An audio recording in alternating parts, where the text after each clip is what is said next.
Emotional intelligence exists, but it doesn't exist in a vacuum. It exists because there are human emotions, and those human emotions are important.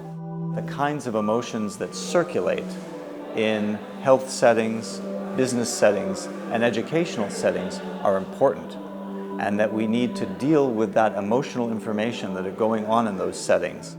In education, we can turn down the emotional volume for students so that they are better able to learn topics of all natures. In health settings, we want to turn down emotional conflicts between patients and their physicians, between physicians among themselves, between physicians and nursing staff. We want to turn down that emotional conflict so that people can focus on the matters at hand of making people healthier if at all possible.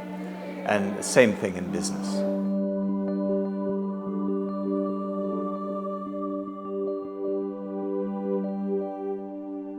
The emotional intelligence idea that Peter and I had or developed in 1990, I had a sense that it might be very popular someday.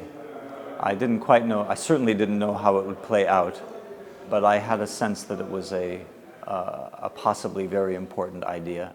My collaborator, Peter Salovey, did as well. In 1990, our theory talked about perceiving emotions accurately. I believe it talked about managing emotions, and it talked about how emotions can enhance thought. But we missed, and since that time we've added in the very important area that emotional intelligence involves understanding emotion. So our first theory, although very similar to today's, was incomplete. And I think we've fleshed it out since that time. You can have high emotional intelligence and be a really good person, and you can have high emotional intelligence and be a really nasty, rotten person. Just like you can have high intelligence and be smart and helpful to others, and you can have high intelligence and be smart and be a criminal. People with high emotional intelligence who are rotten and nasty, I mean, if I use those are my judgmental words, right? Often they can be very emotionally manipulative, and they can really drive you crazy because they know exactly how to make you feel bad, because they are so smart about emotions. So I think you have to have a separate notion of virtue and values that are separate from intelligences. Are you born with emotional intelligence, or can you learn it? Psychologists and intelligence researchers mean something very specific by raising an intelligence. They mean changing your capacity to carry out abstract reasoning.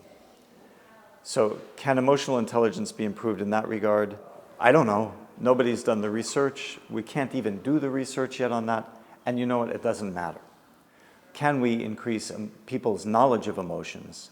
And if we increase their knowledge of emotions, will that improve their functioning as total human beings? My answer to that is, of course we can teach emotional knowledge. Almost anybody can learn emotional knowledge. All we have to do is teach it to them. And will that improve their skills? We don't know for sure yet, but there are some pretty good studies that have been conducted that suggest to me that it does lead to improvements. I think we're seeing a renaissance of understanding that we can improve, we can at least go some ways to improve ourselves, to improve one another, to improve our social relations, and that's a wonderful thing.